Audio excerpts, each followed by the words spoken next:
Can you believe this? 40 years since we first saw Griff Rhys Jones on Not the 9 O'Clock News.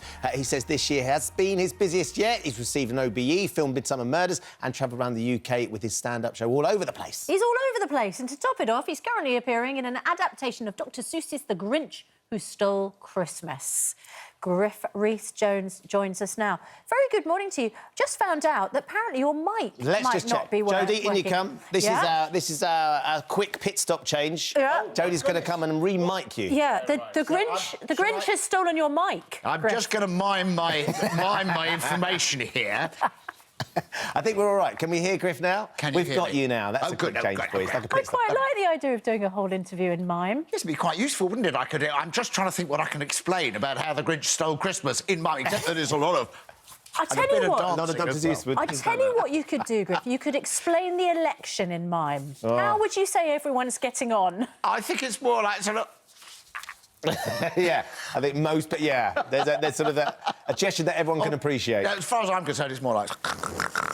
Of course, the great thing about what you're doing at the moment is a way of escaping from all of that that's going on, the division and the policy and the politics that's happening, because The Grinch That Stole Christmas, it's a fabulous story, and you're in amongst it. How are you enjoying it? I'm loving it. What's interesting is every now and again, I get in a taxi and the taxi driver says, Griff, so what are you doing in panto this year, Griff? And I have to say, well, I've never done a panto. And they say, oh, yes, you have. And I say, no. That's how it starts.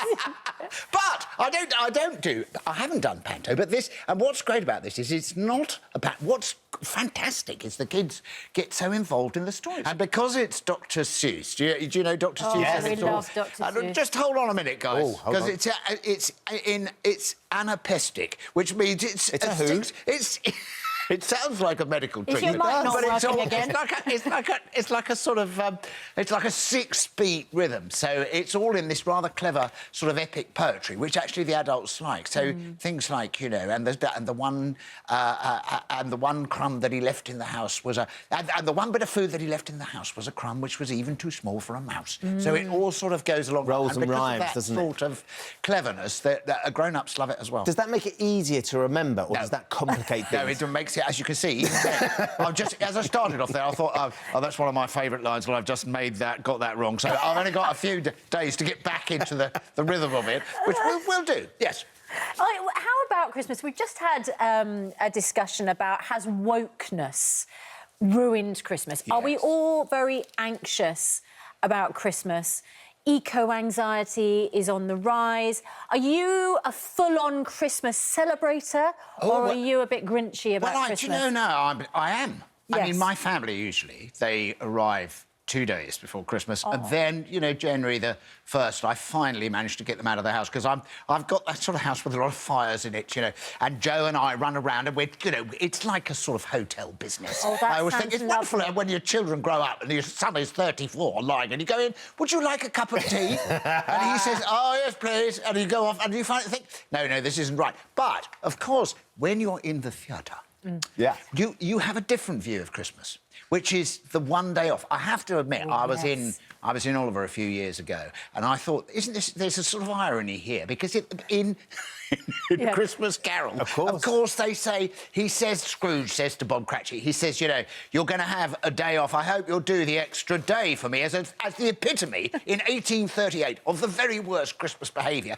But that's exactly what the producers say to you when you're in the theatre. They say, oh, I see, you're having a day off on Christmas, but we'll put the extra performance. And talking of working, though, you've just done this tour, and you're going to do more of this stand-up tour, the one-man show. You're starting again in February, I think, so you're not slowing down, Griff. Oh, well, I tell you, this was really weird. I mean, about as you may be aware, I've done a lot of sort of television, which is sort of wandering around Britain, pointing at things and saying how beautiful. That sort of stuff, travel.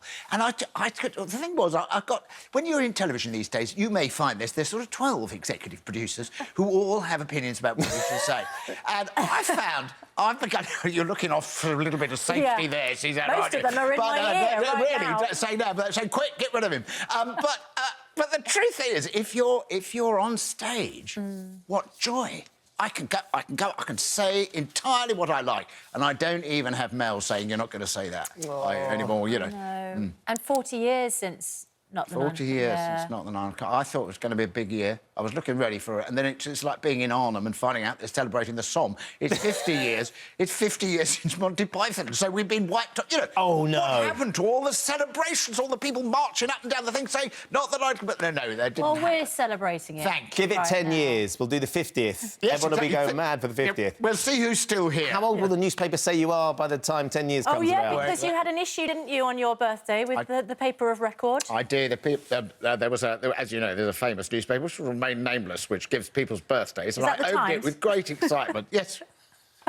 Great excitement to find it. And it said, Griff Rhys Jones, 69.